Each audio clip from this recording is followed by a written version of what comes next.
मागच्या 2-3 दिवसापासून पार्टीचा एक सर्वे सोशल मीडियावर पब्लिश केला जातो आहे आणि त्या सर्वेच्या माध्यमातून हे दाखवण्यात येते की महाराष्ट्रातल्या अनुसूचित जातीतील मातंग आणि चांभार ह्या जातीची जी जनसंख्या आहे, लोकसंख्या आहे, ती कमी झालेली आहे आणि बौद्धांची अर्थात महारांची जी लोकसंख्या आहे ती वाढलेली आहे. अशा पद्धतीचा सर्वे पार्टीच्या वेबसाईटवरून समोर आलेला आहे आणि त्यावर बऱ्याचशा काही संघटना बोलताना दिसत आहेत. तर माझं त्या संघटनांना सांगणं आहे की तुम्ही RSSच्या माध्यमातून जे काम करताय, मांगांना हिंदुत्ववादी बनवण्याचं किंवा चांभारांना हिंदुत्ववादी बनवण्याचं, तर त्या सगळ्या प्रपंचाला कंटाळून महाराष्ट्रातल्या बऱ्याचशा जिल्ह्यांमध्ये मातंगांनी तर जवळपास 50 ते 60%, 50 ते 60% मातंगांनी ख्रिश्चन धर्माचा रस्ता धरलेला आहे. आपण जर कधी इकडे नगर, औरंगाबाद, लातूर, उदगीर, जालना, बीड किंवा विदर्भातल्या बऱ्याचशा टप्प्यामध्ये जर गेलो तर तिकडचा मातंग समाज जो आहे हा आता पूर्णपणे ख्रिश्चन धर्माकडे वळालेला आहे. त्यांनी हिंदू धर्म सोडून दिलेला आहे. त्यामुळं त्यांची जी नोंदणी आहे ही आता ख्रिश्चन म्हणून होत आहे किंवा मग ती ख्रिश्चन मांग म्हणून होत आहे. त्याच्यामुळे हिंदू धर्मामध्ये आता त्यांची नोंद होत नाही किंवा त्यांचा समावेश होत नाही. अशीच काहीची परिस्थिती चांभारांबद्दल सुद्धा आहे. चांभारांनी सुद्धा बऱ्याचशा ठिकाणी हिंदू धर्म सोडून ख्रिश्चन धर्माचा स्वीकार केलेला आहे. मुळात मांग हिंदू धर्मात राहिले असते तर चांगलं झालं असतं. ते ख्रिश्चन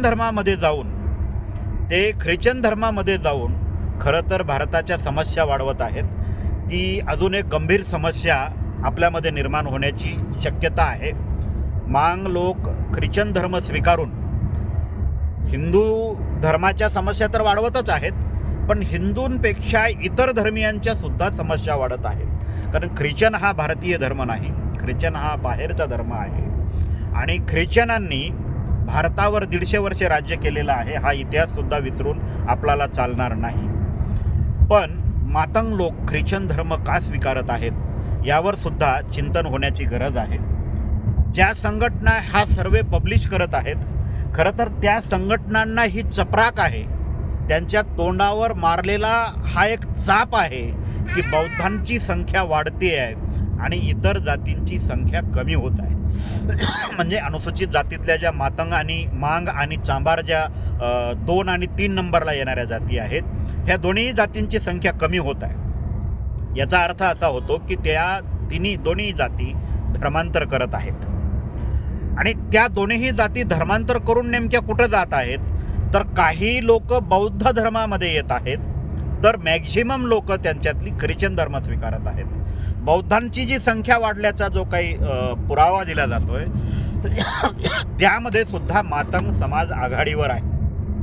बौद्ध धर्म स्वीकारण्यामध्ये, स्वतःला बौद्ध म्हणून घेण्यामध्ये सुद्धा मातंग लोक आघाडीवर आहेत आणि ते अभिनंदनीय आहे. चांभार लोक सुद्धा बौद्ध धर्म स्वीकारत आहेत. त्यामुळं मातंग लोकांना जरी अनुसूचित जाती आणि जनजातीमध्ये वर्गीकरण मिळालं असलं तरी त्यांच्या लोकसंख्येच्या प्रमाणामध्ये पाहता त्यांच्या हातामध्ये काहीही लागणार नाही.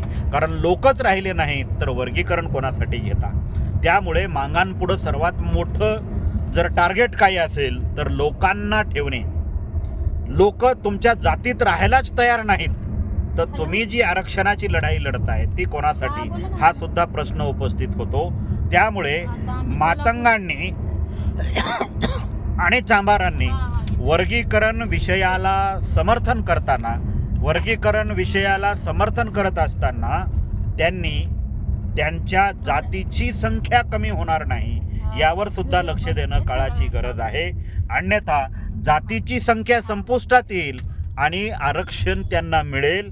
याने साध्य काय होईल, तर काल कुठे होते आजही तिथेच आहोत अशी परिस्थिती वर्गीकरणाच्या नंतर सुद्धा होणार आहे.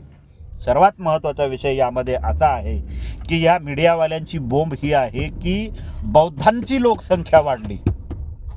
तर हे होणारच होतं, एक ना एक दिवस हे नक्कीच होणार होतं आणि होईलसुद्धा.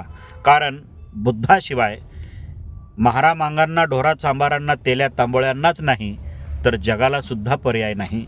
आणि जग सगळं हा पर्याय एक ना एक दिवस नक्कीच स्वीकारेल.